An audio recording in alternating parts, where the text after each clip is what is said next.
It's been 4 months since Iraqis voted in parliamentary elections, but the country remains politically paralyzed. A government has yet to form, with political parties deadlocked over who will hold key posts. The latest blow came after Iraq's Supreme Court barred veteran politician Hoshyar Zebari from running for president over allegations of corruption. Zebari, a former foreign minister, comes from the Kurdish minority, which traditionally has held the mostly ceremonial post of president. His exclusion follows last week's decision by Iraqi lawmakers to postpone the presidential vote. Zebari's ban could also complicate plans for Muqtada al-Sadr, who controls the largest bloc in parliament. Once a firebrand opponent of the U.S., al-Sadr now styles himself as a nationalist who is looking to check Iran's influence in Iraq. He has been working to forge a coalition between Sunnis, Shias and Kurds to counter the pro-Iranian parties that have long dominated parliament and the government. So what security challenges could arise from Iraq's political stalemate? And are terror groups in the region looking to exploit the divide? And to discuss where Iraq could be headed, joining me from Baghdad is Lahib Higel. She is a senior Iraq analyst at the Crisis Group, and in Ankara is foreign policy and security analyst Omer Ozkizilcik. A warm welcome to you both. Thank you very much for joining me on Straight Talk. So, Lahib, now that the Iraq's parliament has indefinitely postponed the presidential election, where is this political deadlock headed, considering parliamentary elections were held 4 months ago? Well, I mean, it's not indefinitely on hold, of course. I think what is required is really an understanding between the different political sides before we go to vote on the new president. And the deadlock really comes from the fact that we have an unprecedented scenario in Iraqi politics in the post-2003 period, which is that the winning side is trying to form a so-called majority government and not a consensus government, including all sides. So, Omer, what's your take on the Supreme Court's decision to bar former Foreign Minister Hoshyar Zebari from running for president? What's the main reason behind this decision other than these corruption allegations? So I don't know, and we cannot assume that the Iraqi court may have taken a decision on political ambitions, but it's clearly has a huge political effect. And we know that the other Kurdish candidate for the presidency is closer to Iran than the Zebari, who's working with the Barzani niece KDP. And so therefore, I think this is also a part of the Turkish-Iranian rivalry, which will head up in the coming period in Iraq, and also an attempt of the Iranian side to dominate Iraqi politics. So with this prevention of his candidacy, I think the Iranian side has got an important goal, and they will try to use it. Lahib, would you agree with Omer? And how much do you think this decision has to do with Iran? And who is the most opposed to a possible government formed by Sunnis and Kurds? Well, Sunnis and Kurds together with the main winner among the Shia parties, which is Muqtada al-Sadr.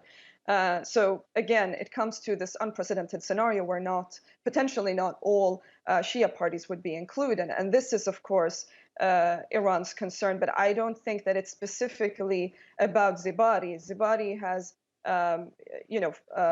because of his previous position as finance minister, he had issues with some of the Shia parties that don't want to see him back.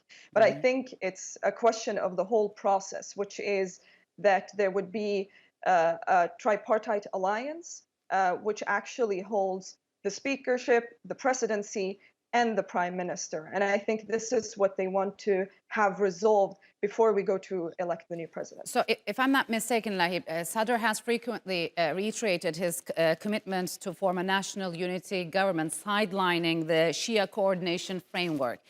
Is this doable under the current circumstances, and is excluding Shia groups a viable solution to solving the country's political stalemate?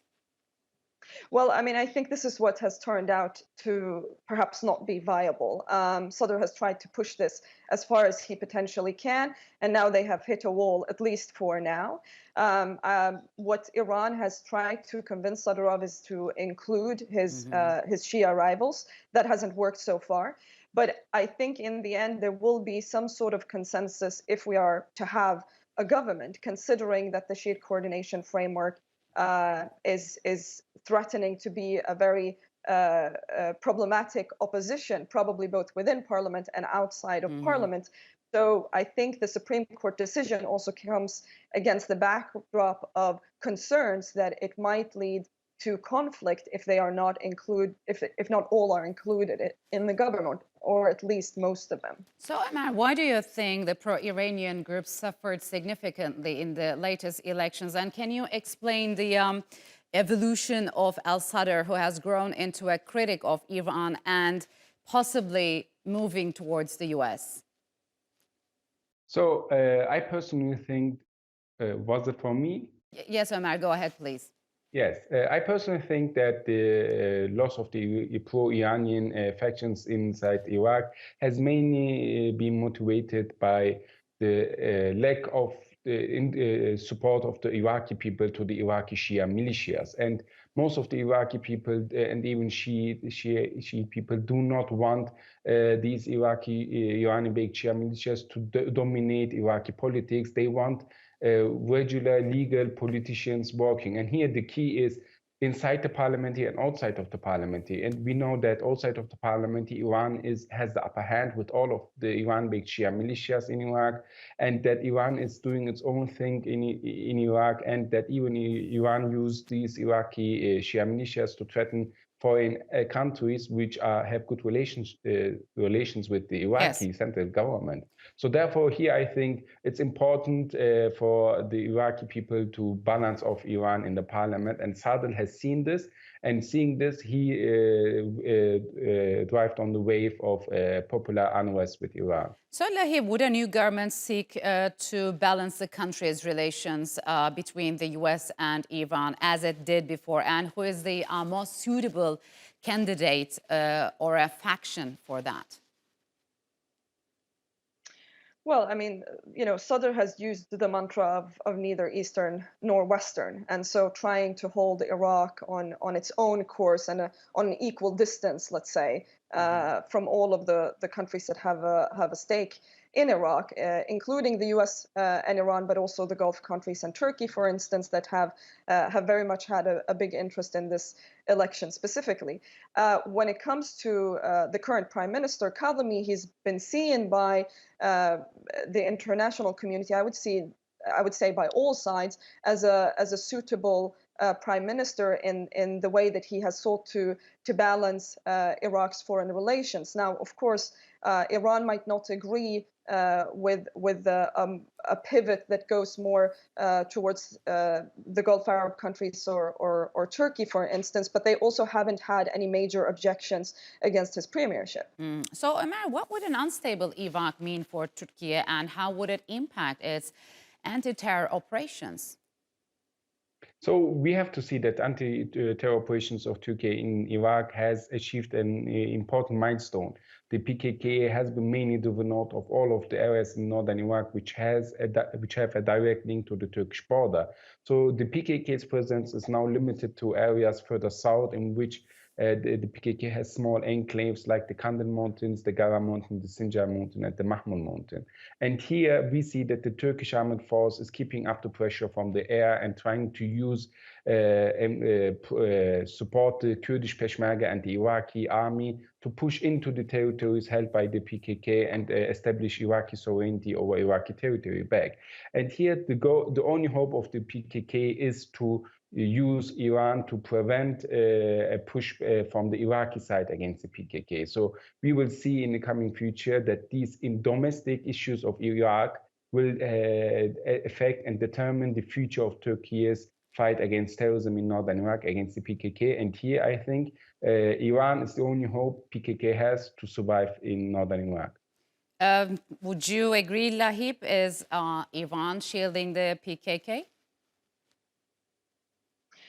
Well, I mean, the PKK presence in Iraq is decades long, right? And much of it is due to the geography, which has, helped shield them. In the post-ISIS period, we have seen that, yes, there has been a coordination between the PKK-affiliated groups, for instance, in Sinjar, with the so-called Hashd al-Sha'bi groups, which are many of these paramilitary groups that are close to Iran. But on the other hand, we also need to understand that Iran has a similar issue of its own, of Kurdish armed groups, that they are also occasionally striking inside Iraq. So, I would wonder to what length that it is in the interest of Iran to take this against Turkey. It might not be something that holds indefinitely or that is a permanent kind of relationship. It might be something that is, helpful for a certain period of time. And Lahib, just one last question. What could you tell us about Ankara's engagement with different political actors in Iraq? What sort of a diplomacy Ankara has been pursuing to help political actors maybe to overcome their differences? Is Ankara influential there? Well, I think that Ankara in the last few years has stepped up their diplomacy in Iraq. I think it played a role in getting especially the Sunni alliance together. So the main two Sunni rival political parties actually coming together and now forming one platform, and then being included together with the Sadrist and the KDP. So of course, from Ankara's point of view, I think that is a major victory, let's say, in terms of their alliance building inside Iraq. All right, Lahib and Omer, unfortunately, we are out of time. Thank you very much for joining me on Straight Talk.